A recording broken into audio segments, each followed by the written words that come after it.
दिल्ली के एक इलाके में एक महिला अपने बेटे और बहू के साथ रहती थी। अरे बहू देख तो जरा, कौन इतना दरवाजा पीट रहा है। अरे किसे क्या हो गया है, लगातार दरवाजा धड़ाधड़ पीटता जा रहा है। देखती हूँ मम्मी, पता नहीं सुबह सुबह कौन आ गया। बहू दरवाजा खोलती है तो देखती है कि बाहर एक लड़का खड़ा था। थोड़ा गुस्से में था। अरे मैडम, आपकी ऑनलाइन शॉपिंग ने परेशान कर रखा है। बार बार आप अपना सामान वापस लौटाती हैं। कभी एक बार में सामान आता ही नहीं। अरे कैसे बात कर रहे हो? मैं कंपनी को फोन करती हूँ। तुम्हें नहीं आना तो मत आओ, कोई और आ जाएगा। इसमें गुस्सा होने वाली कौन सी बात है? अरे बहू क्या हुआ, किससे बहस हो रही है? कुछ नहीं मम्मी, वो ऑनलाइन वाला लड़का आया है, उसी से बात कर रही हूँ। देखो भैया, ये सामान वापस नहीं लेना है तो मत लो, लेकिन हंगामा मत करो। अरे कोई बात नहीं, लाओ आप पैकेट। मेरा तो ये काम ही है, बस थोड़ा गुस्सा आ गया था।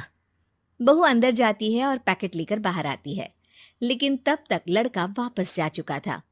बहू को समझ में नहीं आया कि हुआ क्या। वो अंदर जाती है तो किचन में काम में लग जाती है। अरे बहू, तुम्हें ऑफिस नहीं जाना क्या? कितनी देर हो गई? किचन से आवाज आती है। जाना है, लेकिन इनका नाश्ता तो बना दूं। और उनकी चिंता मत करो, तुम अपना नाश्ता लेकर जाओ, मैं बना दूंगी नाश्ता। अरे तेरा ऑफिस भी तो जरूरी है ना, कितना काम करेगी। ठीक है मम्मी, जाती हूँ, रात का खाना साथ में खाएंगे। इसके बाद सास ने दरवाजा बंद कर लिया। शाम को डोरबेल बजी।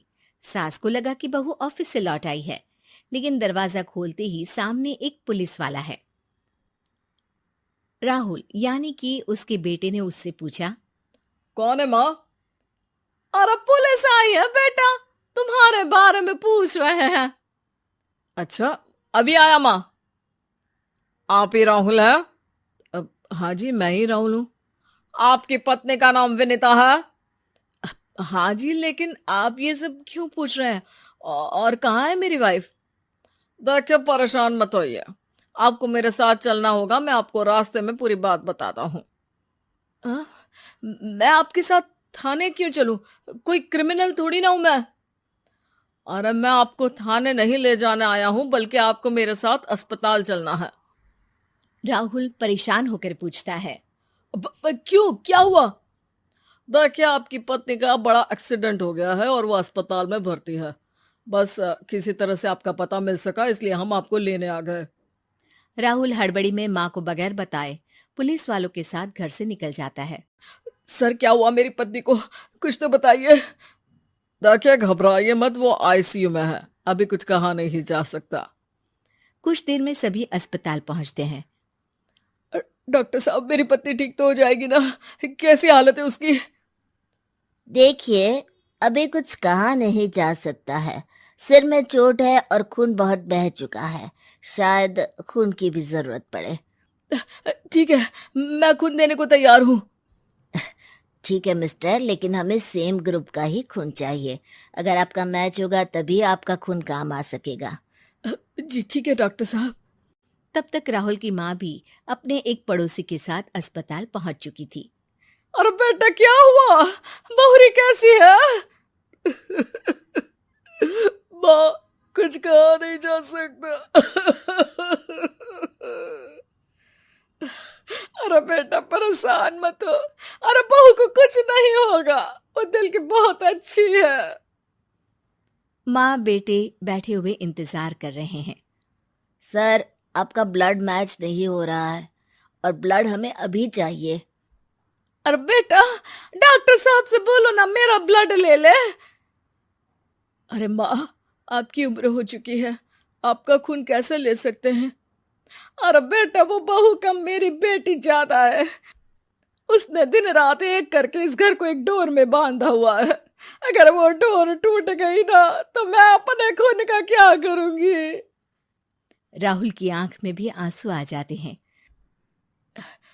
ठीक है डॉक्टर साहब, माँ का भी ब्लड टेस्ट कर लीजिए। अगर मैच हो गया तो ठीक है, नहीं तो किसी और को फोन करता हूँ। डॉक्टर ने तुरंत ब्लड सैंपल लेकर भेज दिया। कुछ देर बाद माँ जी का ब्लड ग्रुप मैच कर गया है पेशेंट से। माँ जी तैयार है ना? माँ, क्या सोच रही हो? अरे बेटा, यही कि बहू की जिंदगी के लिए अगर अपनी जिंदगी भी दांव पर लगानी पड़े तो कम है। वो दिन रात हमारे लिए लगी रहती है। हाँ माँ, वो तो है। डॉक्टर साहब, माँ रेडी है, आप ब्लड ले लीजिए। बहू की जान बच गई और उसकी घर वापसी हो गई और एक नई शुरुआत भी। अरे विनीता, नाश्ता तैयार हो गया? जी हाँ, और मम्मी का भी। पहले मम्मी खा ले, उसके बाद हम खाएंगे।